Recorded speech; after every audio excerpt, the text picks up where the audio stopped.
Hello student, कृपया आप लोग ध्यान दीजिए। आज हम लोग क्लास 10th के केमिस्ट्री का जो अध्याय लेसन 4 है, कार्बन तथा उनके यौगिक, कार्बन एंड इट्स कंपाउंड्स के बारे में अध्ययन करेंगे। जैसा कि आप लोग जानते हैं कि कार्बन क्या होता है तथा उसके यौगिक क्या होते हैं, ये हम लोग का लेसन 4 जो एनसीईआरटी का सिलेबस है, वह चैप्टर एनसीईआरटी के सिलेबस के अकॉर्डिंग चैप्टर 4 हम लोग का कार्बन और इसके कंपाउंड है, इसके बारे में हम आज लोग अध्ययन करेंगे। कार्बन क्या होता है और उसके यौगिक क्या होते हैं, इनके बारे में हम लोग डिटेल रूप से इसमें अध्ययन करेंगे। सबसे पहले बात करते हैं कार्बन क्या है। कार्बन तो हम लोग जानते हैं कि कार्बन का प्रतीक C होता है तथा इसका परमाणु क्रमांक कितना होता है? परमाणु क्रमांक 6 होता है। इसे हम लिखते हैं C6। मतलब यह है कार्बन का परमाणु क्रमांक, कार्बन का प्रतीक है C और इसका परमाणु क्रमांक होता है 6 और इसका परमाणु भार होता है 12। जिसे प्रतीक की जो लिखा था हम उसे कहते हैं परमाणु क्रमांक। ये होता है आपका परमाणु क्रमांक जो आपको 9th में पढ़ाया जा चुका है, परमाणु क्रमांक। और ये होता है आपका परमाणु भार या द्रव्यमान संख्या, परमाणु भार या द्रव्यमान संख्या, ये वाला 12, ये 6 और ये C क्या है? इसका प्रतीक है, प्रतीक या चिन्ह कहते हैं, प्रतीक है। तो हम लोग कार्बन क्या है? तो कार्बन एक तत्व है, यह एक तत्व है, तत्व का ही तो प्रतीक होता है। तो कार्बन एक तत्व है जिसका परमाणु क्रमांक 6 होता है, वह परमाणु भार 12 होता है। समझ में आ रहा बात? कार्बन शब्द की उत्पत्ति कहाँ से हुई है? तो कार्बन शब्द की उत्पत्ति लैटिन भाषा के शब्द कार्बो से हुई है। कार्बो से हुई है कार्बन शब्द की उत्पत्ति, जिसका अर्थ होता है कोल या कोयला। कार्बन एक तत्व है जिसका प्रतीक C होता है, परमाणु क्रमांक 6 होता है, परमाणु भार 12 होता है। कार्बन शब्द की उत्पत्ति लैटिन भाषा के शब्द कार्बो से हुआ है, जिसका अर्थ होता है कोल या कोयला। ठीक, अब देखते हैं अकरेंस, प्राप्ति स्थान, कार्बन कहाँ पाया जाता है। तो देखो, कार्बन तथा इसके यौगिक बहुत अधिक मात्रा में सर्वत्र पाए जाते हैं। या आपके कार्बन भू परिपट्टी के नीचे भी पाया जाता है, वायुमंडल में पाया जाता है और ये बहुत सारे वस्तुओं में पाया जाता है। तो कार्बन के स्रोत क्या है? तो सबसे पहले भू परिपट्टी के नीचे, पृथ्वी की गहराई में भू परिपट्टी के नीचे कार्बन कार्बोनेट के रूपों में, बाइकार्बोनेटों के रूपों में, कार्बोनेट बाइकार्बोनेट, ठीक, कोयला के रूप में, पेट्रोलियम के रूप में पाए जाते हैं। यह कार्बोनेट, बाइकार्बोनेट, कोयला और पेट्रोलियम के रूप में पृथ्वी के भू परिपट्टी के नीचे 0.02% कार्बन पाया जाता है भू परिपट्टी के नीचे। तथा कार्बन वायुमंडल में पाया जाता है, कार्बन एटमॉस्फेयर में भी पाया जाता है, वायुमंडल में। यह कार्बन डाइऑक्साइड में पाया जाता है, कितना परसेंट? 0.03% वायुमंडल में पाया जाता है कार्बन। इसी प्रकार कार्बन के अन्य स्रोत है, जैसे कि ईंधन है, जैसे लकड़ी है, कोयला है, पेट्रोल है, डीजल है, एलपीजी है, सीएनजी है, केरोसिन है, इसमें भी कार्बन पाया जाता है। कार्बन विभिन्न प्रकार के वस्त्रों जैसे कि नायलॉन, टेरिन, प्लास्टिक, संश्लेषित प्लास्टिक जो होते हैं उनमें, इसी प्रकार आपके कार्बन पाए जाते हैं ईंधनों में। तो ये सब कार्बन के स्रोत हो गए। इस दवाओं के रूप में पाया जाता है, रंग, दवा जैसे जो दवाएं होती है उनमें भी कार्बन पाया जाता है। जो रंग होते हैं, डाई, जो बालों में लगाया जाता है, डाई या कपड़ों में रंगा जाता है रंग, उसमें भी कार्बन होता है। जो आपके ये जो हम लिख रहे हैं इसमें भी कार्बन है, जो आपकी किताब की छपाई में जो स्याही लगा हुआ है भी कार्बन है। तो इस प्रकार कार्बन तथा उनके यौगिकों की बहुत व्यापकता है, बहुत अधिकता है। इस पृथ्वी पर सबसे अधिक मात्रा में कार्बनिक यौगिक है। इसका कारण केवल कार्बन का गुणधर्म ही है, जो आपको हम आगे बताएंगे, इसके बारे में आगे चर्चा हम लोग करेंगे। तो कार्बन के बारे में हम लोग जान गए। कार्बन प्रकृति में पाया जाता है, वो परिपट्टी के नीचे पाया जाता है, वायुमंडल में पाया जाता है, वस्त्रों ग्रुप में पाया जाता है, ईंधनों ग्रुप में पाया जाता है, दवाओं में पाया जाता है, इवन प्लास्टिक में भी कार्बन पाया जाता है। ठीक, तो ये तो हो गया इस कार्बन के बारे में।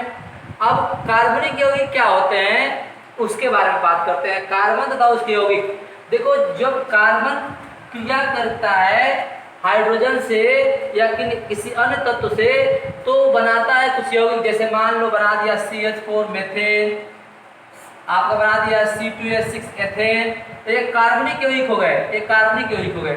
इसे कहते हैं हाइड्रोकार्बन।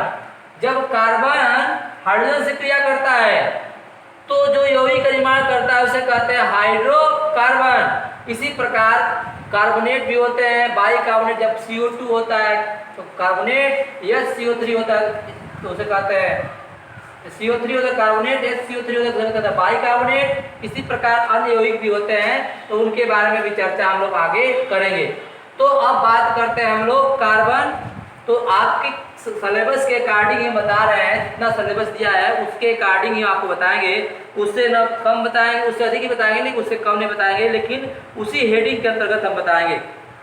तो कार्बनिक यौगिक, अब है कार्बन की सहसंयोजक आबंध।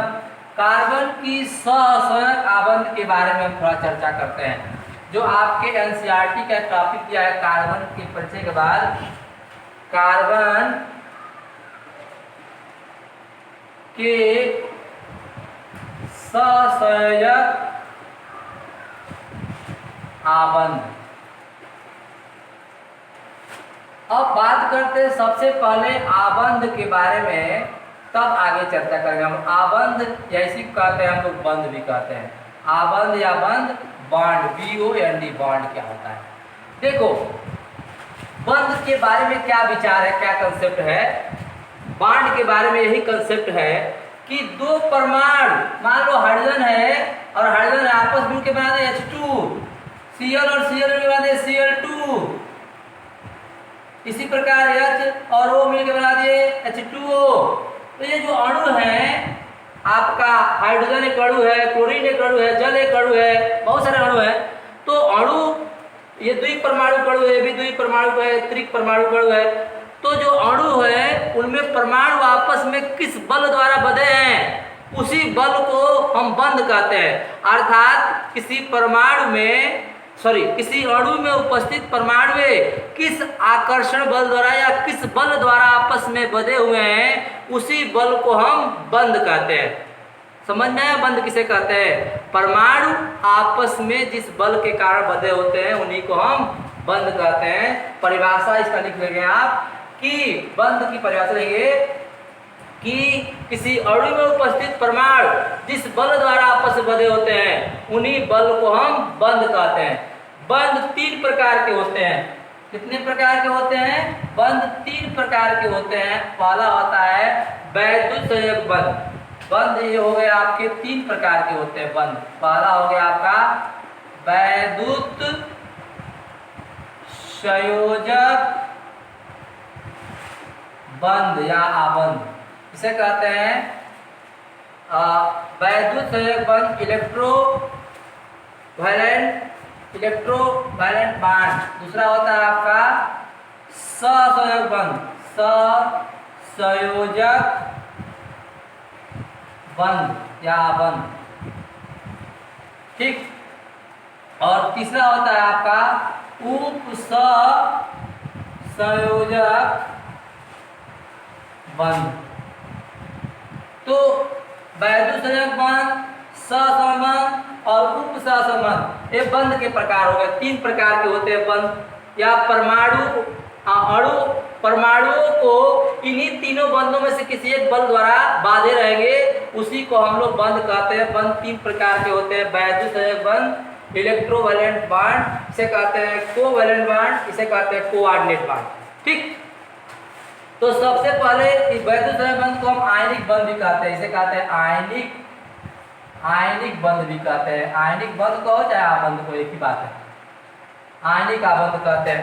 ठीक, तो बात करते हैं, तो हमको जो हम लोग के अकॉर्डिंग पढ़ना है, क्योंकि हम कार्बन के बारे में पढ़ना है, कार्बन के बारे में, तो कार्बन सहसंबंध बनाता है।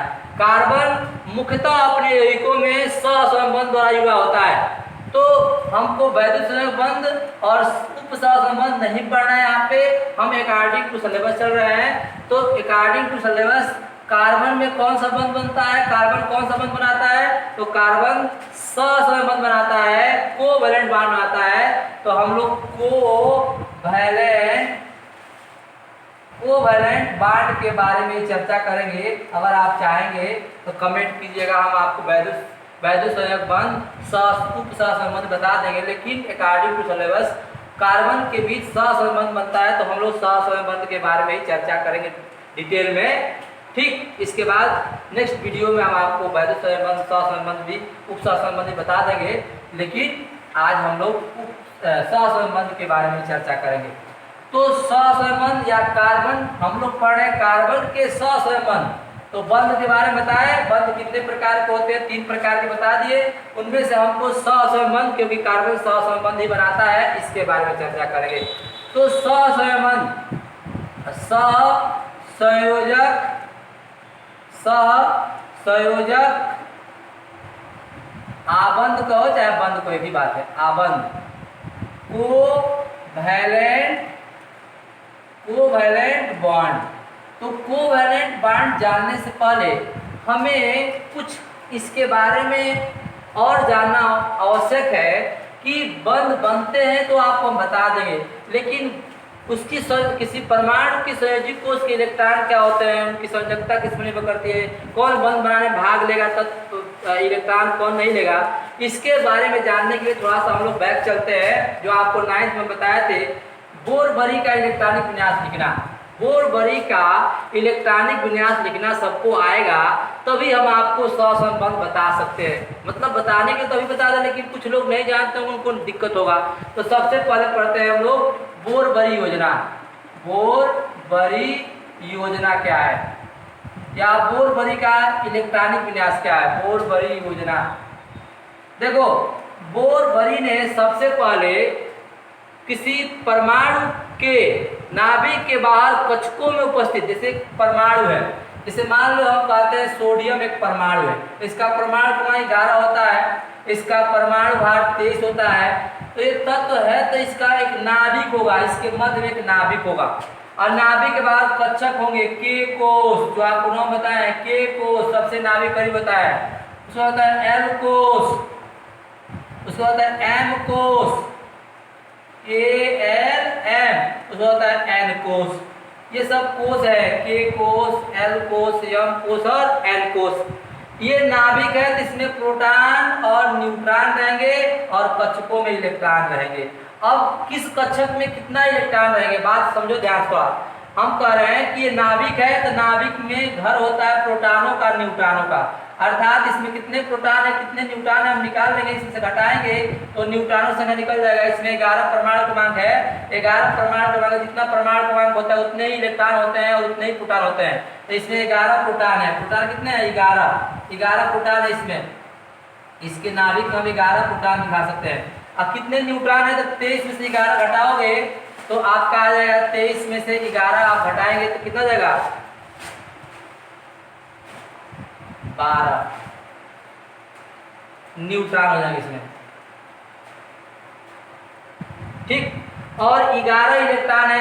तो हमको यहाँ समझना क्या है कि नाभिक के चारों तरफ जो कक्षक है, किस कक्षक में कितना 11 इलेक्ट्रॉन, तो हम जानते हैं किसमें रहेंगे, तो 11 इलेक्ट्रॉनों का वितरण क्या है। बोर-बरी ने योजना क्या है कि नाभिक के बाहर कक्षकों में इलेक्ट्रॉनों का बंटवारा बताता है, किसमें कितना, के में कितना इलेक्ट्रॉन रखोगे, एल में कितना, एम में कितना, एन में कितना इलेक्ट्रॉन तुम भरोगे या रखोगे, इसी के बारे में बोर-बरी योजना बताता है। बोर-बरी इलेक्ट्रॉनिक विन्यास के एल एम एन कक्षकों में इलेक्ट्रॉनों का वितरण के बारे में, विन्यास के बारे में, भरने के बारे में अपना राय, अपना विचार बताता है बोर-बरी योजना या बोर-बरी का इलेक्ट्रॉनिक विन्यास, जो के एल एम कोषों में देखा जाता है। ठीक, तो बोर-बरी ने कहा था, बोर-बरी के नियम है कुछ, पहला कहा बोर-बरी ने किसी भी कोष में किसी भी कोष में इलेक्ट्रॉनों की संख्या 2n स्क्वायर से अधिक नहीं हो सकती है, नेवर, कभी नहीं।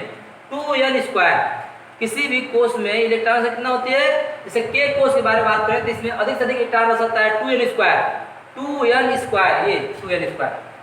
अब बात आता है n क्या है, जहाँ n इसके लिए ऊर्जा स्तर का मान है, n बराबर होता है इसके लिए 1, इसके लिए होता है n बराबर 2, इसके लिए n बराबर 3, n बराबर 4। ऐसे समझो तुम लोग अभी, क्योंकि 10th क्लास के स्टूडेंट हैं आप लोग, तो 10th में थोड़ा सा इसके बारे में और डीपली हम लोग इंटर में पढ़ते हैं, लेकिन आप समझो, नहीं समझ में आएगा जो चीज कमेंट करना बताएंगे। n बराबर 1, n बराबर 1 जो नाभिक के सबसे करीब का कोष होता है उसकी ऊर्जा कम होती है, उसके लिए n का मान 1 होता है। अर्थात सबसे पहले k आता है, k के लिए n का मान 1 होता है। उसके नेक्स्ट बाद n बराबर l कोष होता है, उसके लिए n का मान 2 होता है। इसके नेक्स्ट बाद n m होता है, उसके लिए n का मान 3 होता है। इसके बाद n के लिए 4 मान होता है। तो ये सबसे करीब के लिए n का मान 1 होता है, ऐसे क्रम से पढ़ते हैं। तो अब देखो, अगर हम पहला नियम बोर-बरी का कि किसी भी कोष में इलेक्ट्रॉनों की संख्या अधिकतम 2n स्क्वायर से अधिक नहीं हो सकती है। इस प्रकार अगर हम देखें तो अगर हम n बराबर 1 रखें तो k कोष में अधिकतम इलेक्ट्रॉनों की संख्या कितनी होगी, 2n स्क्वायर। पहला नियम तो यही कहता है किसी भी कोष में इलेक्ट्रॉन की संख्या 2n स्क्वायर होगी, तो 2n स्क्वायर इसमें भी होगा। अब लिखेंगे बराबर 2, n का मान कितना है, k के लिए n का मान है 1, तो 1 का स्क्वायर बराबर हो जाएगा 2 × 1 का स्क्वायर करो तो 1 है इक्वल टू 2। अर्थात k कोष में अधिक से अधिक कितने इलेक्ट्रॉन हो सकते हैं, 2 इलेक्ट्रॉन। याद रखो, k कोष में अधिक से अधिक 2 इलेक्ट्रॉन। अब बात करते हैं L कोष में, अब इसमें हम चेंज कर देंगे, L कोष में अधिकतम इलेक्ट्रॉनों की संख्या बराबर 2n स्क्वायर। L कोष में अधिकतम इलेक्ट्रॉन की संख्या बराबर 2n स्क्वायर, उतना ही होगा किसी कोष में 2n स्क्वायर। अब यहाँ पर n का मान कितना है, L के लिए n का मान 2 है, तो यहाँ पर रख देंगे 2 × 2 का स्क्वायर बराबर 2 × 4 बराबर 8। इसमें हो जाएगा 8 इलेक्ट्रॉन रहेंगे।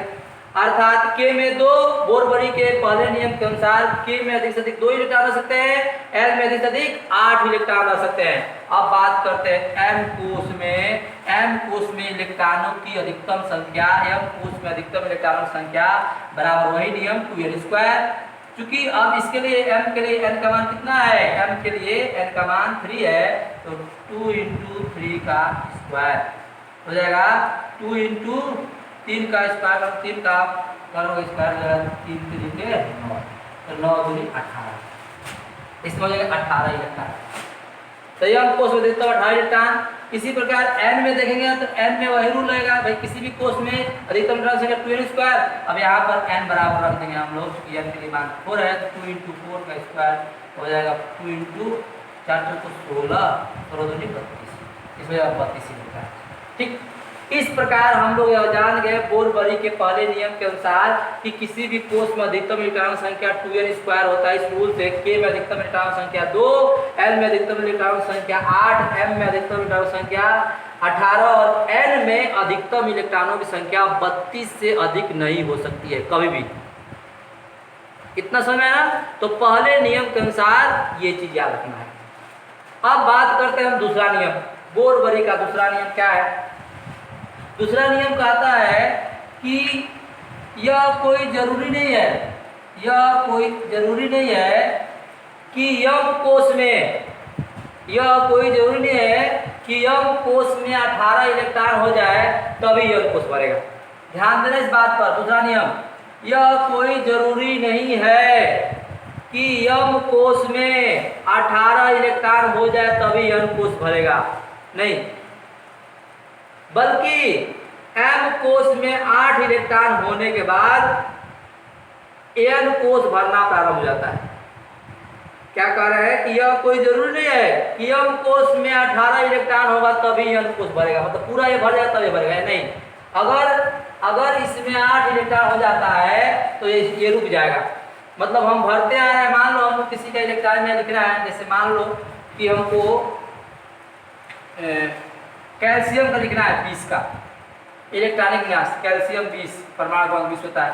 तो देखो थोड़ा ध्यान से, हम मान लो ये नाभिक लिख दिए, नाभिक बना दिए, इसके बाद K कोष बना दिए, L कोष बना दिए, M कोष बना दिए और N कोष बना दिए। नाम लिख लो इसको, K नाभिक सबसे करीब K, उसके बाद L, उसके बाद M, उसके बाद N, इसका इसका परमाणु भार होता है 40। इसमें जो 20 प्रोटॉन है और 20 न्यूट्रॉन है। प्रोटॉनों न्यूट्रॉनों घर होता है नाभिक से, कहते हैं नाभिक, ये नाभिक है। और ये सब कक्षक है, कोष। अब इसमें देखो बोर-बड़ी के पहले नियम के अनुसार इसमें 2 इलेक्ट्रॉन रहेंगे, इसमें हो जाएंगे 8, तो 2 8 10, हमको 20 इलेक्ट्रॉन का वितरण दिखाना है, तो 2 8 10 हुआ अभी। 10 इसमें हम कहते हैं इसमें 18 आ सकते हैं, तो हम 10 इसमें और भर दिए, तो 2 8 10 10 20, लेकिन ये गलत हो गया, क्योंकि नियम दूसरा कहता है कि नहीं इसमें 10 नहीं होगा, तब तक इसमें 8 से अधिक नहीं होंगे। 8 पहले 2 8 10, इसमें 18 होगा जरूर, लेकिन पहले 8 के बाद रुक जाएगा ये। उसके बाद n में इलेक्ट्रॉन जाएंगे। अब देखो 2 8 10 8 18, इसमें भर देंगे 2 8 10 18 2 20। अब 8 से अधिक तब तक नहीं होगा जब तक ये 2 ना हो जाए, अर्थात इसमें 1 होगा, इसमें 2 होगा, तब तक इसमें नहीं भरेगा 8 से अधिक। जब इसके बाद 2 के बाद अब 3 होने लगेगा तो 3 नहीं होगा, ये 2 के अधिक तब तक नहीं हो जब तक कि ये पूरा भर ना जाए।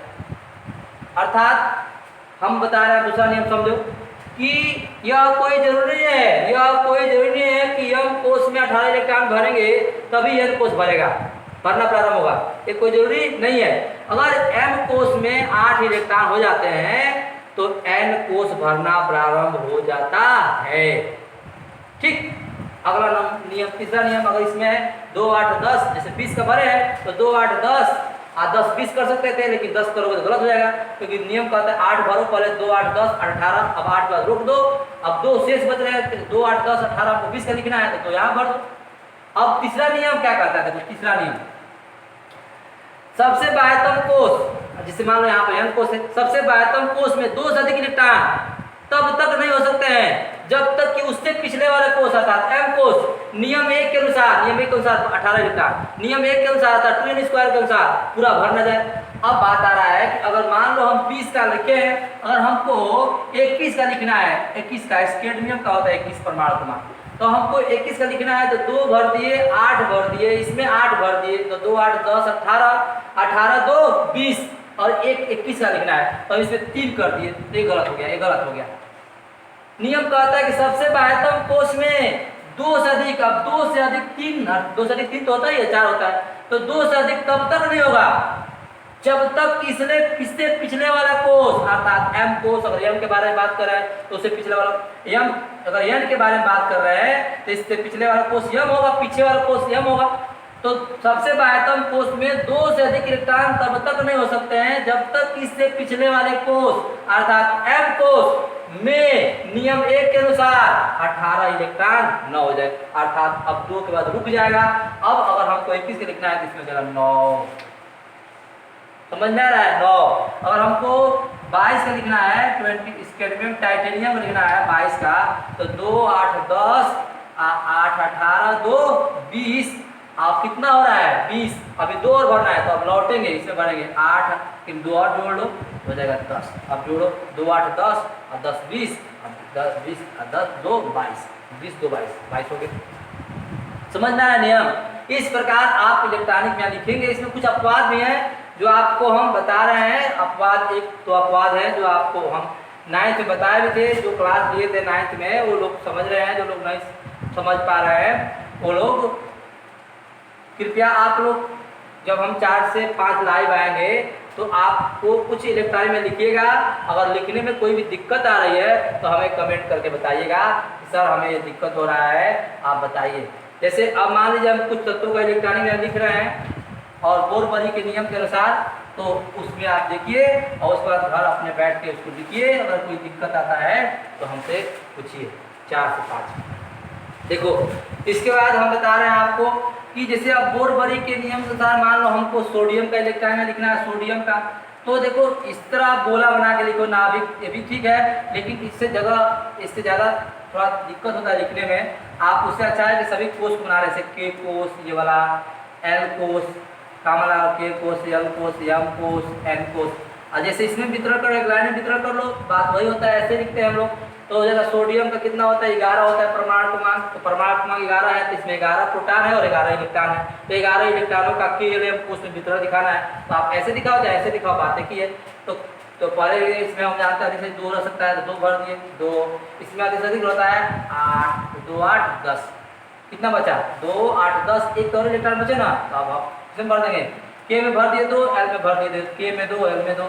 अब आता है यम में, अब बचा कितना इलेक्ट्रॉन है, एक ही इलेक्ट्रॉन बचा है 2 8 10 1 11 हो गया आपका इस सोडियम का इलेक्ट्रॉनिक विन्यास। इसके अनुसार बोर बरी योजना के अनुसार या बोर बरी नियम के अनुसार अगर हमको मैग्नीशियम का लिखना है Mg का, पहले मैग्नीशियम का परमाणु क्रमांक लिखेंगे, मैग्नीशियम का प्रतीक लेंगे, मैग्नीशियम का प्रतीक होता है Mg, यहाँ लिख देंगे इसका परमाणु क्रमांक, यहाँ थोड़ा डैश लगाएंगे। के कोष में कितना 2, एल कोष में कितना 8, 2 8 10 और 2 बच रहा है। के कोष के बाद आता है एल कोष और एल कोष के बाद आता है एम कोष और एम कोष में 2 8 10 10 और 2 12 हो गया इसका इलेक्ट्रॉनिक विन्यास। इसी प्रकार मान लो आपको दे दिया है कैल्शियम का इलेक्ट्रॉनिक नहीं, इसके बाद आपको दे देगा आर्गन का 18 का, आर्गन का होता है परमाणु 18 या तो सबसे पहले हो के कोष में 2 भर दो, के में 2, के बाद क्या आता है एल में भर सकते हैं, इसलिए 8 2 8 10 क्यों भर है क्योंकि नियम 1 इसमें 2 रहता है, नियम 1 के अनुसार इसमें 2 इलेक्ट्रॉन रह सकता है, इसमें 8 इलेक्ट्रॉन रह सकता है, तो 2 8 10 के एल के बाद आता है एम में तो हो सकता है 18 इलेक्ट्रॉन लेकिन पहले 8 ही करता है, तो 2 8 10 10 8 18 हो गया ना, 2 8 10 10 8 2 8 10 8 18 हो गया। पोटेशियम का होता है 19, अब देखो 19 का पोटेशियम का ये प्रतीक हो गया पोटेशियम का, एक परमाणु क्रमांक हो गया 19 का। के में लिखेंगे 2, एल में लेंगे 8 2 8 10, यम लेंगे 8 2 8 10 8 18, यहाँ 9 नहीं करेंगे, नियम कहता है पर 8 भरो, उसके बाद एन में जाओ, अभी एन में 2 8 10 18 1 19 ये होगा, 8 के बाद रुकेगा, ये 1 होगा 2 होगा, जब 2 के बाद 3 नहीं होगा, 3 होने से पहले ये पूरा 18 भागना चाहिए। आप देखो 19 के बाद देखो पोटेशियम का होता है 19। अब इसके बाद देखते हैं पोटेशियम का ऊपर लिख रहे हैं हम यहाँ पे,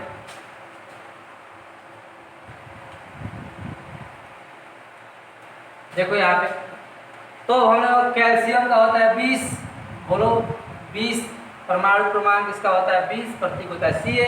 के कोष में हम लेंगे 2, एल कोष में लेंगे 8 8 2 10, इसके बाद आता है एम, इसमें 8 2 8 10 8 18, एल में भर देंगे 2, 8 से अधिक नहीं होगा जब तक ये 2 ना हो जाए, देखो 2 8 10 8 18 2 20, इसके एंड में लेंगे 21, 2 के में 2 एल में 8, के में 2 एल में 8, एम में लिख देंगे 8 एल में लिख देंगे 2 2 8 10 8 18 2 20 21 का है, अब 2 से अधिक नहीं होगा जब तक 18 ना हो जाए, अब 2 के बाद लौट के आएगा इसमें, अब हो जाएगा 3 नहीं होगा, इसका हो जाएगा 9 2 8 10 10 9 19 और 19 2 21, समझ में आया ना। अब इस बार टाइटेनियम लिखना है Ti 22 का, तो हो जाएगा के 2 एल में 8 एम में रख दो 8, इसमें रख दो एल में 2 जोड़ो 2 8 10 8 18 2 20, अब 2 से अधिक नहीं होगा, अब लौट किस में आएगा तो 20, अब 22 लिखना है तो 2 और बच रहा है, इसमें रख दो 2 और 10 कर 2 8 10 10 20 2 22, ठीक। इस प्रकार आप इलेक्ट्रॉनिक विन्यास लिखेंगे तत्वों का, इलेक्ट्रॉनिक में लिखने के बाद आपको अगर दिक्कत हो रहा है तो हमें पूछेंगे। अब हम बताते हैं जब इलेक्ट्रॉनिक विन्यास आप लिखना जान गए तो हम लोग अब चलते हैं अपने मुख्य हेडिंग सहसंयोजक बंध के बारे में, कार्बन में सहसंयोजक बंध कैसे बनते हैं। तो कार्बन अपने यौगिकों में सहसंयोजक बंध द्वारा जुड़ा होता है, या कार्बन दूसरे तत्वों के साथ सहसंयोजक बंध बनाता है।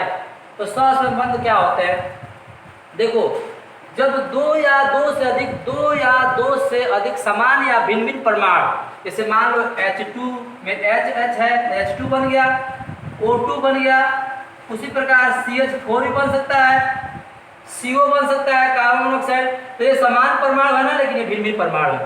तो जब 2 समान या भिन्न भिन्न परमाणु आपस में इलेक्ट्रॉन युग्मों की साझेदारी करके बंध का निर्माण करते हैं तो उस प्रकार के बंध को सहसंयोजक बंध कहते हैं। परिभाषा सुनो ध्यान से, जब 2 समान या भिन्न भिन्न परमाणु आपस में इलेक्ट्रॉन युग्मों की साझेदारी करके बंध का निर्माण करते हैं तो इस प्रकार बने बंध को हम सहसंयोजक बंध कहते हैं। जैसे एग्जाम्पल में देखो कैसे सहसंबंध बनता है। जैसे एग्जाम्पल में अब बात करते हैं हम कार्बन के, जैसे बात करते हैं हम लोग Cl2 के बारे में, Cl2 के बारे में। तो Cl2 क्या है, तो Cl और Cl है। अब हम जानते हैं क्लोरीन का परमाणु क्रमांक होता है 17, तो लिखेंगे 17, इसका परमाणु क्रमांक होता है 17। बोरबरी के नियम के अनुसार इसका इलेक्ट्रॉन मिलेंगे K, L, M और N, 2, 8, 10, 7, 17। अब देखो किसी तत्व के सबसे बाह्यतम कोष, सबसे बाह्यतम कोष होगा जो सबसे बाहर वाला होता है, जहां इलेक्ट्रॉन अंतिम भरते हैं। किसी तत्व के सबसे बाह्यतम कोष को संयोजी कोष कहते हैं। संयोजी कोष, वैलेंस शेल। किसी तत्व के इलेक्ट्रॉनिक विन्यास लिखते समय यदि किसी तत्व का सबसे बाह्यतम कोष चाहे इलेक्ट्रॉन भर रहा है वो आ जाए तो उस कोष को संयोजी कोष या वैलेंस शेल कहते हैं, तथा उस वैलेंस शेल के इलेक्ट्रॉनों की संख्या को, उस वैलेंस शेल या संयोजी कोष में उपस्थित इलेक्ट्रॉनों की संख्या पर उस तत्व की संयोजकता निर्भर करती है। अगर उस कोष में या संयोजी कोष में एक इलेक्ट्रॉन है, 2 है, 3 है, 4 है, तो उसकी संयोजकता हो सकती है 1, 2, 3, 4। अगर 5 है तो संयोजकता हो जाएगी 3, 6 है तो 2, 7 है तो 1 और 8 है तो 0। ऐसा क्यों हम कह रहे हैं?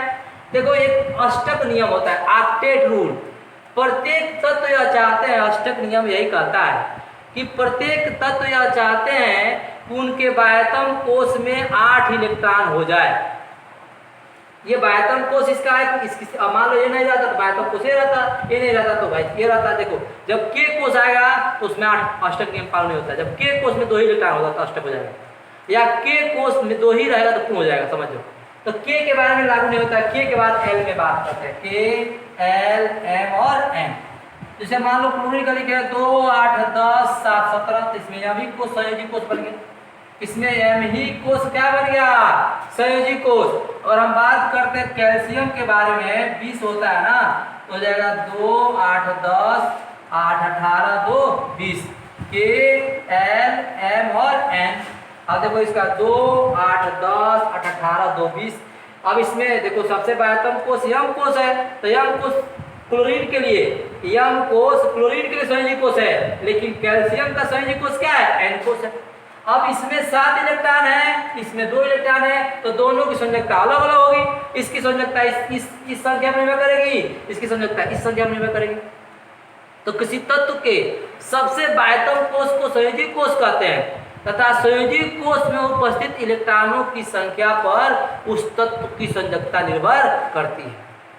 अगर संयोजी कोष में 1 इलेक्ट्रॉन है तो आसानी से दे देगा, तो उसकी संयोजकता 1 होगी। 2 होगा तो वो भी दे देगा, उसकी संयोजकता 2 होगी। 3 होगा तो वो भी दे देगा, उसकी संयोजकता 3 होगी। 4 है तो 4 दे भी सकता है, 4 ले भी सकता है, तो संयोजकता 4 होगी। लेकिन 5 होगा तो 5 लेकर के, और 5 है तो 3 लेकर के अपना अष्टक पूरा करेगा, 5, 3, 8, तो संयोजकता 3 होगी।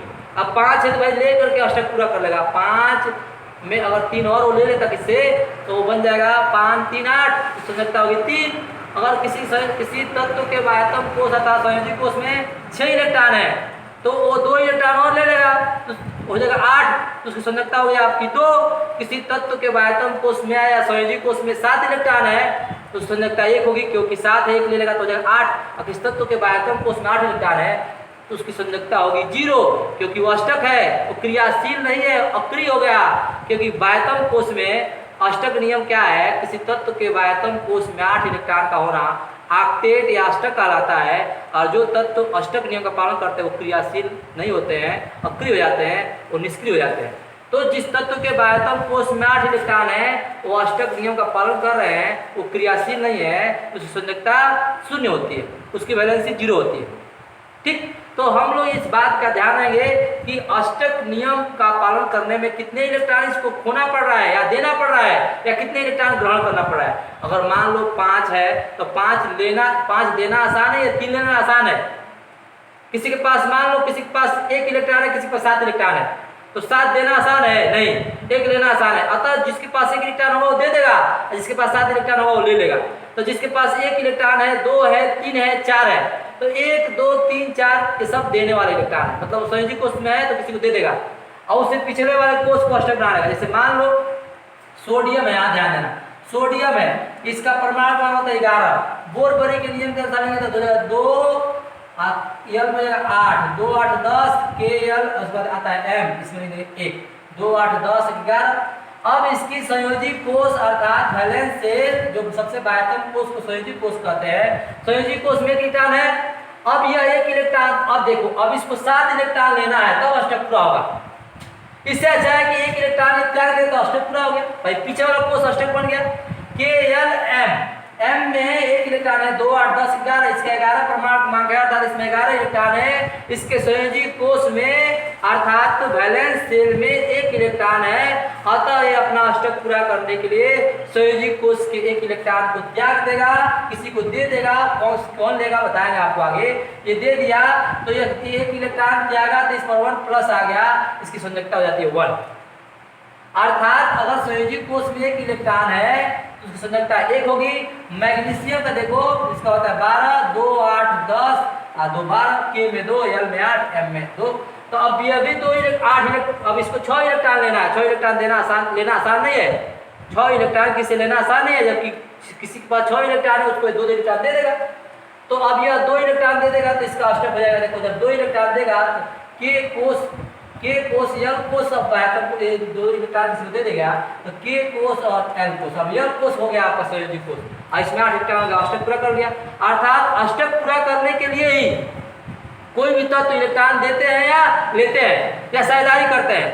बंध 3 प्रकार के होते हैं, आयनिक बंध, सहसंबंध और उपसहसंबंध। तो ये तीनों प्रकार के बंध तभी बनते हैं जब लेने और देने से इलेक्ट्रॉन कोई दे रहा है कोई ले रहा है। तो देने लेने से फायदा क्या हो कि वो या तो अष्टक नियम का पालन करने लगे और नहीं तो अपनी ऊर्जा का ह्रास कर दे। तभी तो आप यहाँ पर केवल नहीं समझो कि यहाँ पर देने लेने का मतलब यही है कि यदि इलेक्ट्रॉन दे रहा है तो उसका अष्टक पूरा आ रहा है और कोई ले रहा है तो उसका भी अष्टक पूरा होना चाहिए। अगर यह 1 इलेक्ट्रॉन दे रहा है तो इसका अष्टक हो गया, देखो यह एल कोष हो गया संयोजी कोष। इससे पहले क्या था, एम कोष संयोजी कोष था, लेकिन एम कोष में 1 इलेक्ट्रॉन था, इसको 7 इलेक्ट्रॉन देना नहीं। अब देखो जैसे क्लोरीन है तो क्लोरीन के पास सोडियम एक बंध बन जाएगा। कैसे? सोडियम कहेगा कि क्लोरीन कहेगा कि तुम हमको 1 इलेक्ट्रॉन दे दो। क्लोरीन कहेगा सोडियम से कि तुम हमको 1 इलेक्ट्रॉन दे दो, हमारा 7 है, 1 लेंगे तो क्या हो जाएगा 8। सोडियम को देने में दिक्कत भी नहीं होगी क्योंकि सोडियम 1 इलेक्ट्रॉन दे देगा तो इसका भी हो जाएगा अष्टक, हो जाएगा इसका भी हो जाएगा अष्टक। इसने किया तो इसका भी होगा अष्टक। लेकिन इस अष्टक पूरा करने के चक्कर में इसने 1 इलेक्ट्रॉन दे दिया, जो इलेक्ट्रॉन देता है उस पर आता है धन आवेश। जितना इलेक्ट्रॉन देगा उस पर धन आवेश आएगा। इस पर आ गया धन आवेश। इसने 1 इलेक्ट्रॉन दिया तो इस पे आ गया ऋण आवेश। जो तत्व जितना इलेक्ट्रॉन ग्रहण करते उतना उसके ऊपर उतना ही अधिक ऋण आवेश आता है। इस प्रकार सोडियम ने 1 इलेक्ट्रॉन देकर धनावेश बना लिया और क्लोरीन ने 1 इलेक्ट्रॉन देकर ऋणावेश बना लिया। इस प्रकार इसका भी अष्टक हो गया 2 8। देखो भाई 2 और 8, इसका हो गया 2 8 10 8 18 हो गया। 2 8 10 18 17 था, एक लिया था 18 हो गया। ये भी अष्टक हो गया, इसका भी अष्टक, इसका भी अष्टक। संयोजी कोष में 8 इलेक्ट्रॉन हो गए, अष्टक हो गया। इस प्रकार इस अष्टक के पूरा करने में इसने 1 इलेक्ट्रॉन दिया तो धनावेश, इसने 1 इलेक्ट्रॉन दिया तो ऋणावेश। इस प्रकार ये दोनों विपरीत आवेशित आयन आपस में बल के द्वारा बन जाएंगे, एक आकर्षण बल के द्वारा बन जाएंगे। उसी आकर्षक बल को आयनिक बंध या वैद्युत संयोजक बंध कहते हैं। ये वैद्युत संयोजक बंध बन जाएंगे। जब इलेक्ट्रॉन कोई देगा कोई लेगा तो धन ऋण आएगा, वहां पे जो बल रहेगा उस बल को हम आयनिक बंध कहते हैं। और जब इलेक्ट्रॉनों की साझेदारी होगा ना, जब परमाणु के बीच इलेक्ट्रॉन युग्मों की साझेदारी होगा तो वहां पर सहसंबंध बनेगा। तो ये तो आयनिक बंध की कंडीशन हो गया। तो हम यही आपको समझा रहे हैं कि कोई तत्व इलेक्ट्रॉन क्यों देता है और कोई तत्व इलेक्ट्रॉन क्यों लेता है। तो कोई तत्व इलेक्ट्रॉन देता है अष्टक पूरा करने के लिए, अस्थायी होने के लिए, अष्टक नियम का पालन करने के लिए। और कोई तत्व इलेक्ट्रॉन लेता है अष्टक पूरा करने के लिए या अस्थायी होने के लिए। तो अब बात आता है आपके मन में कि सर कोई कितना इलेक्ट्रॉन देगा और कोई कितना इलेक्ट्रॉन लेगा। तो यह बात निर्भर करता है, पहले आपको इलेक्ट्रॉनिक विन्यास आना चाहिए। अगर आप इलेक्ट्रॉनिक विन्यास लिख ले रहे हो तो आप देख के बता सकते हो सर ये इतना इलेक्ट्रॉन दे सकता है, इस पर धन आवेश आ सकता है इतना। इसे मान लो अभी हम कहते बताओ एल्युमिनियम की संयोजकता कितनी होगी, तो आप एल्युमिनियम का पहले इलेक्ट्रॉन में देखोगे, एल्युमिनियम का पहले इलेक्ट्रॉनिक विन्यास, कौन सा इलेक्ट्रॉनिक विन्यास, बोर-बड़ी इलेक्ट्रॉनिक विन्यास, वही बोर-बड़ी योजना, बोर-बड़ी वितरण। तो लेंगे आप K में 2, L में 8, 8 2 10, I में कितना 3, 2 8 10, 3 13, हो गए। अब देखो संयोजी कोष हो गए, ये संयोजी कोष को या वैलेंस शेल को, और वैलेंस शेल में जितना इलेक्ट्रॉन होगा ना उसी पर संयोजकता निर्भर करता है। अगर 1 है 1 होगा, 2 है तो 2 होगा, 3 है तो 3 होगा, 4 है तो 4 होगा, लेकिन 5 है तो 3 ले लेगा 8 करने के लिए, तो हो जाएगा 5 होगा तो 3, 6 होगा तो 2, 7 होगा तो 1 लेगा, 1 8 हो जाएगा, और 8 है तो न लेगा ना देगा 0। तो बताओ एल्युमिनियम की संयोजकता कितना होगा, 3 होगा, और इसकी ऑक्सीकरण संख्या +3 होगा। देखो 3 होगा तो 3 दे रहा है ना, 3 है तो 3 दे देगा, 1 है तो वो भी देगा, 2 है तो भी देगा, 3 होगा तो 4 होगा तो दे भी सकता है, ले भी सकता है। तो 1 2 3 रहेगा, समझ लो वहां पर धन आएगा, 3 दे सकता है, 3 धन आएगा, 3 प्लस। ठीक, तो एल्युमिनियम की संयोजकता कितनी होती है 3, और इसकी संयोजकता 3 होती है, और इसमें कितना धन आ सकता है +3 आ सकता है, इसकी ऑक्सीकरण संख्या +3 हो सकती है। ठीक, अब हम बात करें अब नाइट्रोजन के बारे में। तो नाइट्रोजन का होता है परमाणु क्रमांक होता है 7। अब इसका इलेक्ट्रॉन में लिखें तो बोर-बड़ी के नियम से 2, K में 2, L में कितना है 5, तो 5 2 7 हो गया। अब देखो, अब इसकी बताओ इसकी संयोजकता कितनी होगी, बोलो। इसकी संयोजकता होगी 5 है, तो दे नहीं सकता भाई, 5 बहुत मान है। अब इसको थोड़ा ही चाहिए 8 होने में, 3 मिलेगा, इसने इसको 3 दे दिया इलेक्ट्रॉन, तो इससे ले सकता है 3 इलेक्ट्रॉन, अर्थात ये 3 ले सकता है, इसका सकता है 3 माइनस, अर्थात इसकी संयोजकता होगी 3, इसकी भी संयोजकता होगी 3। संयोजकता धन और ऋण नहीं दिखाते हैं, संयोजकता अंकुश दिखाते हैं, लेकिन ऑक्सीकरण संख्या ये ऑक्सीकरण संख्या को प्लस से और माइनस से दिखाते हैं। अगर कोई देने वाला है, जितना इलेक्ट्रॉन देगा उसके साथ ऑक्सीकरण संख्या उतना धन होगा, और जो जितना इलेक्ट्रॉन लेगा उसकी ऑक्सीकरण संख्या उतना ही माइनस होगा। सिंपल शब्दों में हम ऑक्सीकरण संख्या को संयोजकता से भी देख सकते हैं। सिंपल शब्दों में हम ऑक्सीकरण संख्या को संयोजकता से भी दिखाते हैं बहुत लोग, लेकिन वो गलत है। आप कह सकते हैं इसकी संयोजकता +3 होगी, इसकी संयोजकता -3 होगी। एक्चुअल में इसकी ऑक्सीकरण संख्या +3 होगी, इसकी ऑक्सीकरण संख्या -3 होगी, इसकी संयोजकता 3 होगी, इसकी संयोजकता 3 होगी, लेकिन इसका प्लस क्या होगा, इसका माइनस होगा। संयोजकता को हम धन से दिखाते हैं, हम संयोजकता इसका 3 कहेंगे, इसका संयोजकता 3 कहेंगे। इसकी ऑक्सीकरण संख्या +3 होगी, इसकी ऑक्सीकरण संख्या -3 होगी। ठीक, तो अब आपको समझ में आ गया होगा। अगर नहीं आया तो हमारे कमेंट सेक्शन में आप कमेंट करेंगे और बताएंगे कि सर संयोजकता कैसे निर्भर कर रहा है। अर्थात इस संयोजकता होगी 3, इसका होगा आपका 3, ये 3 दे देगा और ये 3 ले लेगा संयोजकता। अर्थात यदि संयोजी कोष में इलेक्ट्रॉन कितने हैं उसी संख्या पर ही संयोजकता निर्भर करता है। ठीक, अब बात करते हैं हम लोग सहसंबंध के बारे में। तो कार्बन के बीच, आप देखो कार्बन के बारे में आप बात करते हैं, तो कार्बन जो होता है, कार्बन इसका परमाणु क्रमांक होता है 6, इसका इलेक्ट्रॉन है तो K और L 2 और 4। अब देखो समस्या आ गई कि भाई कार्बन के बीच कौन सा बंध बनेगा। ये 4 इलेक्ट्रॉन रख रहा है, 4 इलेक्ट्रॉन देगा कि 4 इलेक्ट्रॉन लेगा, आयनिक बंध बनाएगा कि सहसंबंध बनाएगा, इसके बारे में चर्चा हम लोग करेंगे अगले वीडियो में। आज हम लोग इतना ही पढ़ेंगे, इसके बाद नेक्स्ट टॉपिक जो हम लोग का आएगा कार्बन में कैसे सहसंबंध बन रहा है, सहसंबंध एग्जाम्पल, वो हम लोग कल पढ़ेंगे। इसके बाद नेक्स्ट